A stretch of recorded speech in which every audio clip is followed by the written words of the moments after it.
Eesti Panga värske finantsstabiilsuse ülevaate kohaselt on üks peamistest riskidest finantsstabiilsusele ettevõtlussektori kasumi võimalik vähenemine. Samas on see risk vähenenud võrreldes 2017. aasta kevadega. Mis on selle vähenemise taga?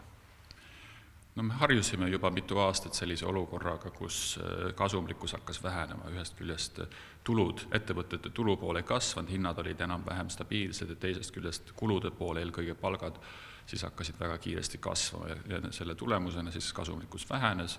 Mida suurem või madalam kasumlikkus, seda suurem võimalus halbadeks laenudeks. Nüüd viimasel ajal on see olukord muutunud selle tõttu, et ekspordi käive on suurenenud ja ka hinnad on hakanud kasvama, nii et ettevõtete tulude pool on kenasti arenenud, vaatamata sellele, et kulud ka kasvavad, on võimalik praegu lühiajaliselt siis isegi kasumit suurendada.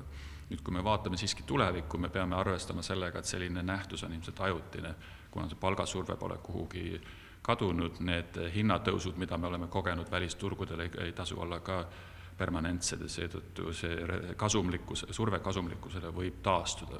Peame olema valvsad. Kas midagi on võimalik teha selle riski maandamiseks? Kindlasti on võimalik, kui me alustame näiteks pankadest, ettevõtetest, nemad peavad oma laenu andmist, laenu võtmist planeerima, oma tööd planeerima, et arvestada sellega näiteks, et see lühiajaline seis on natuke parem kui pikaajaline kasvupotentsiaal, et tulevik ei saa olla nii võib-olla hea kui praegu ja sellega juba arvestada.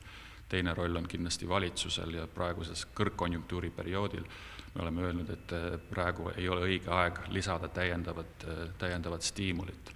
Praegu on olukorras, kus palgad juba kasvavad kiiresti, kui me nüüd veel tööturul on suured pinged, kui valitsus suurendab seda stiimulit, siis need pinged süvenevad.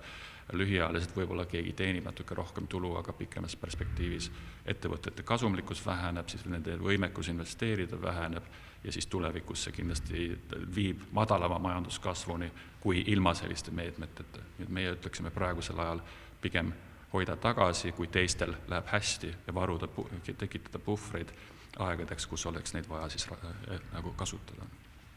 Aitäh!